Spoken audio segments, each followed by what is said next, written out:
Hola mis amigos, hoy continuamos con el ciclo de Maternity.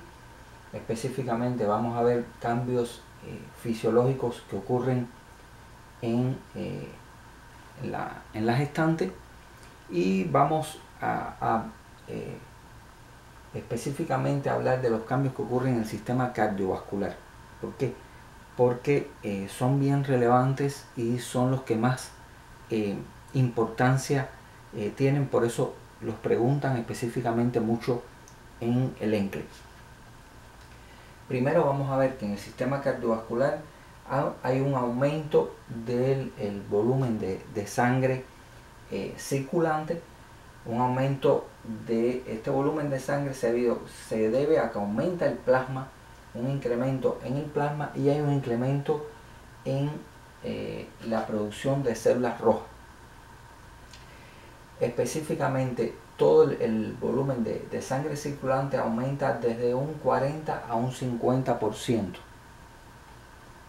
El cardiac output se incrementa y llega a su máximo alrededor de las 24-28 semanas y permanece elevado.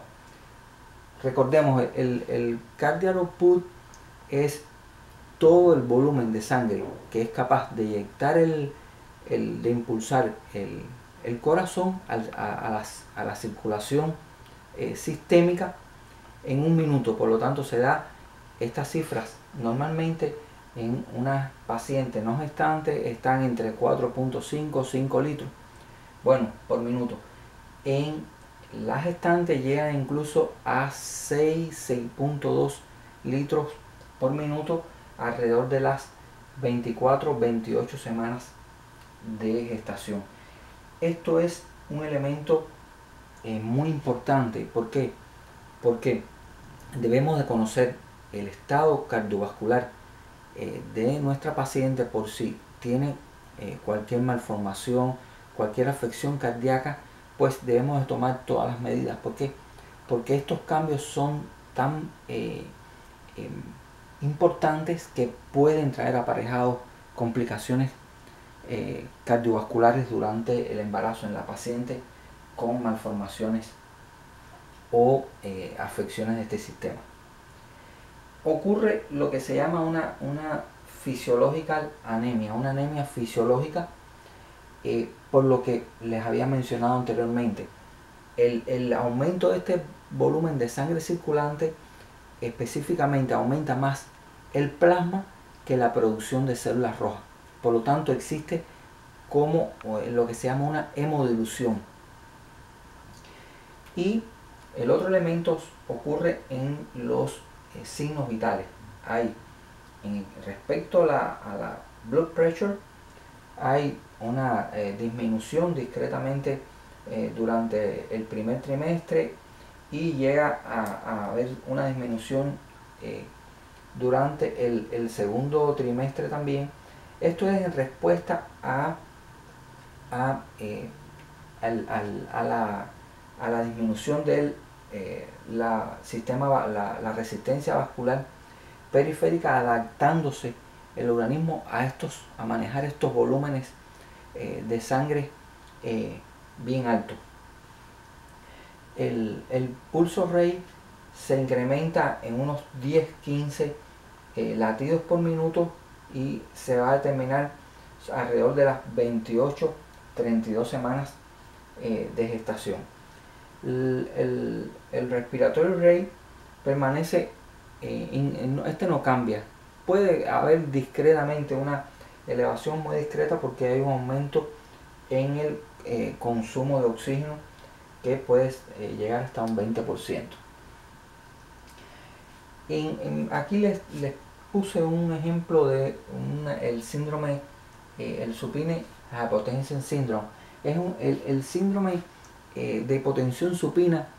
Lo vamos a observar en las gestantes, específicamente ya a partir del segundo o tercer trimestre, cuando el útero ya tiene una determinada volumen y comprime.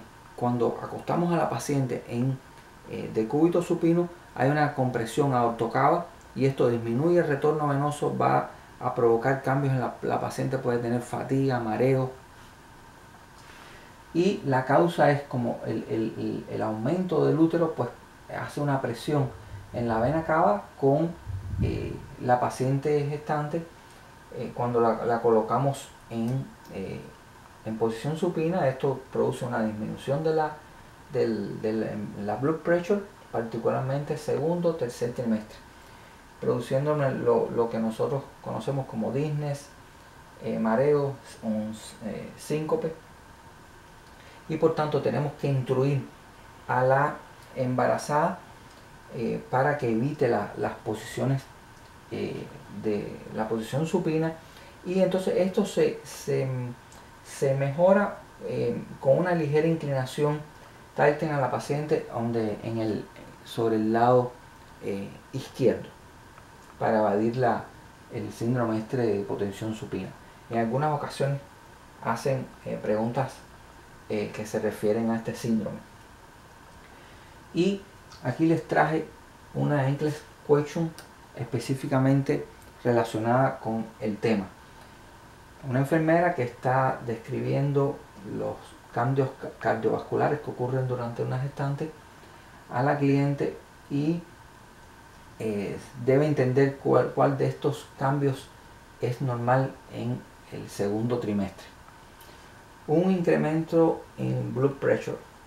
Recordemos que lo que hay es una disminución de la blood pressure en esta paciente, y cualquier incremento en las presiones en tanto la sistólica como la diastólica durante el embarazo es anormal.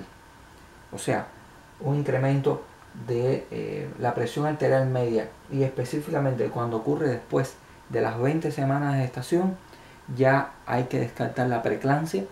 Es una entidad que hablaremos posteriormente en otros videos.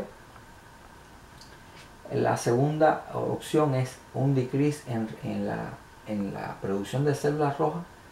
Recordemos que lo que ocurre es todo lo contrario, es un incremento en la producción de células rojas de entre un 15 a un 20%. Se incrementa la producción de células rojas. Un increase en el pulse rate, específicamente esto sí es lo que ocurre en la gestante. Esta es hasta el momento la respuesta correcta. Y un decrease de la circulación, del blood volumen circulation. En realidad hay un incremento de todo el volumen de sangre de la circulación en la gestante. Por lo tanto, la respuesta correcta es un incremento en el pulse rate. Aquí les traje un resumen que quiero que tengan bien presente, por si cualquiera de estas preguntas pueden colocar estas opciones, y debemos de dominar a la perfección. Los cambios más importantes que ocurren en la función cardíaca ocurren en las primeras 8 semanas del embarazo, con un máximo de los cambios alrededor de las 28-32 semanas. Y estos son una disminución de la resistencia vascular, una disminución de la presión arterial, y un incremento en el heart rate, o sea, en el pulso, de alrededor, habíamos mencionado, unos 10-15 latidos por minuto, y un incremento de la sangre circulante. Esto trae aparejado un incremento del stroke volumen. Recordemos, el stroke volumen es el volumen de sangre que se expulsa el ventrículo izquierdo en cada contracción, y el cardiac output se incrementa alrededor de un 40 a un 50%. Recordemos, si hay un incremento de la cantidad de sangre que eyecta el ventrículo izquierdo en cada contracción, y hay un incremento en el heart rate, es lo que va a determinar un incremento en el cardiac output, que no es más que el volumen de sangre que es capaz de eyectar por los ventrículos durante un minuto. Hasta aquí, este es uno de los cambios fisiológicos más relevantes que ocurren durante la gestación. Debemos de dominar bien para poder responder con certeza en este tipo de preguntas del ENCLE. Les recordemos, hay que leer la pregunta con mucha detenimiento, hay que aplicar específicamente el conocimiento y no apresurarnos. Siempre a todos los estudiantes se lo digo, no se apresuren a responder las preguntas. Deben leerse al menos 2 veces y analizar con calma para no fallar en estas preguntas del ENCLE. Hasta aquí esto en el ciclo de Maternity, y nos vemos en próximos videos. Recordar, si les gusta, denle like y suscríbanse al canal. Muchas gracias.